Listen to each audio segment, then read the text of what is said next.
अस्सलाम वालेकुम दोस्तों, मेरा नाम डॉक्टर लियस गर है और आज की इस वीडियो में हम numerical of body of mass attach with spring हम समझने जा रहे हैं। यानी जब कोई बॉडी किसी स्प्रिंग के साथ अटैच होती है उसकी जो हमने डेरिवेशन की थी, जिसमें टाइम पीरियड, फ्रीक्वेंसी, एनर्जी जो हमने मालूम की थी, आज की इस वीडियो में हम उन तमाम टॉपिक से रिलेटेड हम न्यूमेरिकल को डिस्कस करने जाएंगे। तो इस लेक्चर को शुरू करने से पहले आपसे एक बार रिक्वेस्ट करेंगे कि अगर आपने अब तक हमारे इस चैनल को सब्सक्राइब नहीं किया, जो कि सिंध बोर्ड टीचिंग के नाम से है, तो काइंडली आज ही आप हमारे इस चैनल को सब्सक्राइब करें और साथ ही साथ बेल आइकन को लाजमी क्लिक करें ताकि हमारी अपलोड करदा तमाम इंपॉर्टेंट वीडियोस की नोटिफिकेशन भी आपको रिसीव हो सके। तो आइए हम स्टार्ट करते हैं आज का हमारा पहला न्यूमेरिकल जो body of mass attach with spring से रिलेटेड है।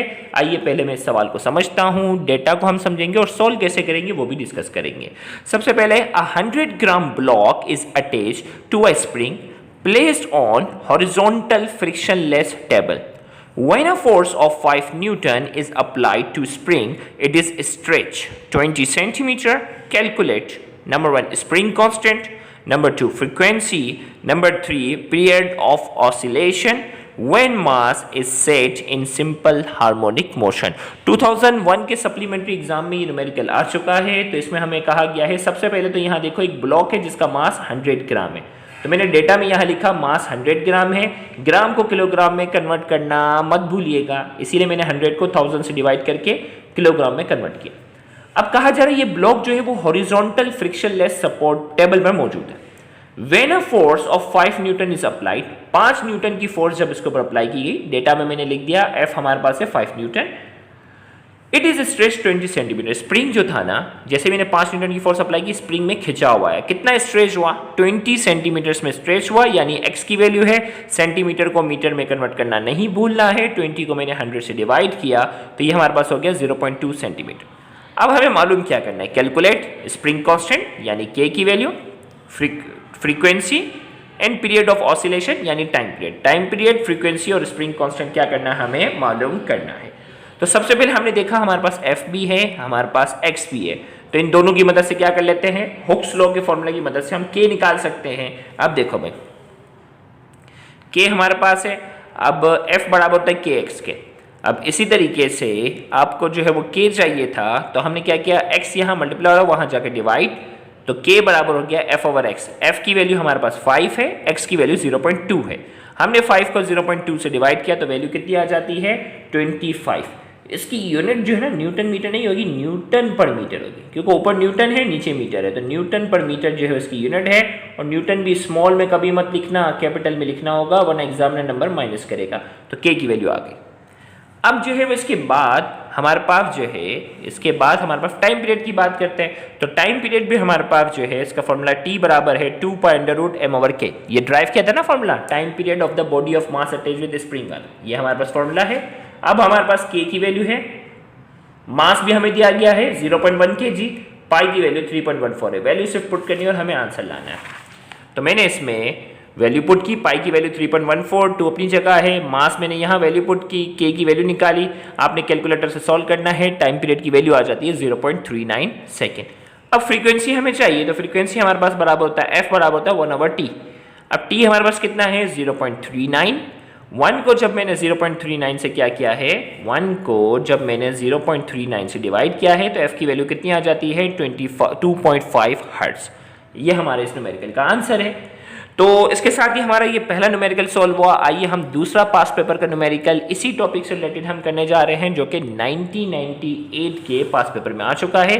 आइए हम उसकी बात करेंगे। A body of 0.5 kilogram attached to a spring is displaced from its equilibrium position and is released if the spring constant K is 50 Newton per meter. Find number 1 time period, number 2 the frequency। हमें कहा जा रहा है एक body है जिसका मास है 0.5 kilogram, जिसे स्प्रिंग से अटैच किया गया है और उसको इक्विलिब्रियम से, इस इक्विलिब्रियम पोजीशन से डिस्प्लेस किया गया। Is release if the spring constant K is 50 Newton पर मीटर। हमें कहा जा रहा है कि स्प्रिंग कांस्टेंट की वैल्यू जो है वो 50 न्यूटन पर मीटर है। आप उसका टाइम पीरियड और इसकी फ्रीक्वेंसी मालूम करके बताएंगे। तो ये न्यूमेरिकल हमारे पास जो है वो 1998 के पास पेपर में आ चुका है। आइए हम कैसे सॉल्व करेंगे। सबसे पहले डेटा, मास हमारे पास 0.5 किलोग्राम है, स्प्रिंग कांस्टेंट हमारे पास जो है वो 50 न्यूटन पर मीटर। देखो ये स्टूडेंट ने फिर यही गलती की है जो आपने नहीं करनी, न्यूटन पर मीटर है।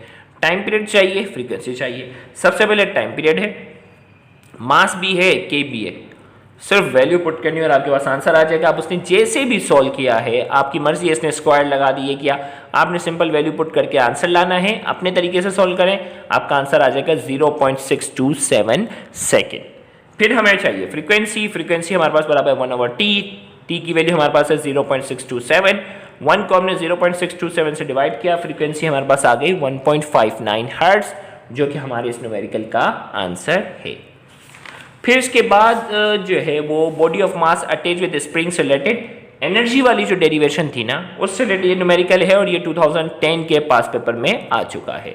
आइए, a body of mass 32 kilogram attached to an elastic spring is performing simple harmonic motion.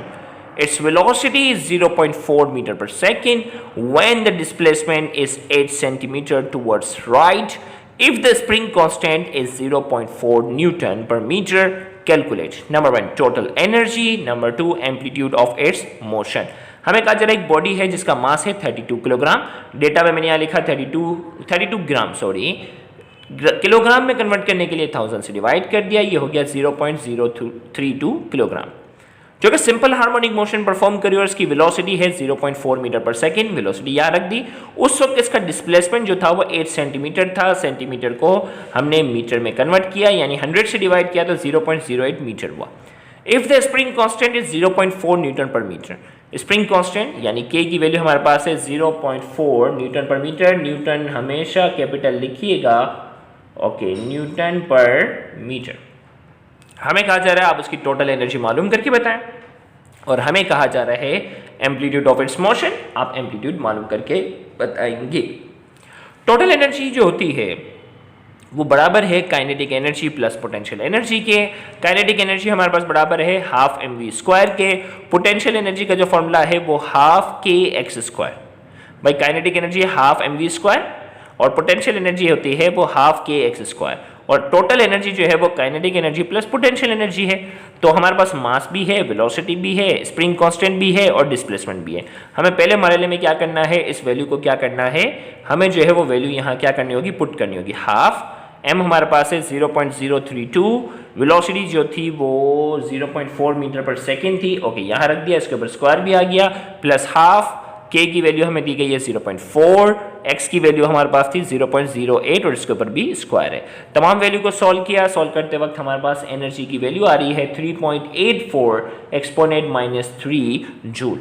Total energy आ गई। अब टोटल एनर्जी की मदद से हम क्या मालूम करेंगे, एम्पलीट्यूड की वैल्यू मालूम करेंगे।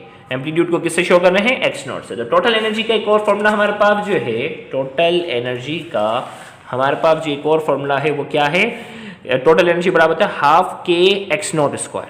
टोटल एनर्जी किसके बराबर है, हाफ kx02 के बराबर है। तो k की वैल्यू हमारे पास है 0.4। अब देखो भाई इसने ये क्या किया, इन चीज़ों को अरेंज किया ना, x की वैल्यू चाहिए 2 को वहाँ ले गए, k को नीचे ले गया, ये अगर आप ना भी करते तो हो जाता। तो अब देखो भाई, तो यहाँ इसको अलग कर दिया ना x02 को। अब टोटल एनर्जी अभी हमने मालूम की थी कितनी थी, टोटल एनर्जी अभी हमने मालूम की थी कितनी आ रही थी, टोटल एनर्जी थी 3.84 एक्सपोनेंट -3। ओके भाई, तो टोटल एनर्जी जो है वो हमने क्या कर दी है, यहाँ रखी है 3.84 एक्सपोनेंट -3, 2 इस फॉर्मूले में था, k की वैल्यू 0.4 थी। इन तमाम को सोल्व किया, x0 की वैल्यू आ गई ना। अब हमें x0 की वैल्यू, x0 के स्क्वायर की वैल्यू नहीं चाहिए, x0 की चाहिए। तो taking square root on both side, दोनों साइड पे हम क्या लेंगे, स्क्वायर रूट लेंगे। यहाँ पे भी रूट ले लिया, यहाँ पे भी रूट ले लिया, तो इसका स्क्वायर और इसका रूट कैंसिल हो गया। और इसका जब आप कैलकुलेटर से क्या करते हैं, इसका जब आप कैलकुलेटर से रूट लेते हैं तो हमारे पास 0.0192 का रूट आप लेंगे तो आंसर क्या आ जाएगा, 0.139 मीटर, जो कि हमारे इस न्यूमेरिकल का आंसर है। यानी एम्पलीट्यूड भी हमारे पास इस न्यूमेरिकल में आ गया। तो इसके साथ ही आज की ये वीडियो जो है वो इख्तिताम पर पहुंची, जिसमें हमने body of mass attach with spring से रिलेटेड जो पास पेपर के न्यूमेरिकल्स थे वो सारे हमने सॉल्व किए। उम्मीद करते हैं कि न्यूमेरिकल की प्रैक्टिस करेंगे तो फाइनल एग्जाम में भी आपको बहुत ज़्यादा फायदा होगा। Thank you very much. Allah हाफिज़।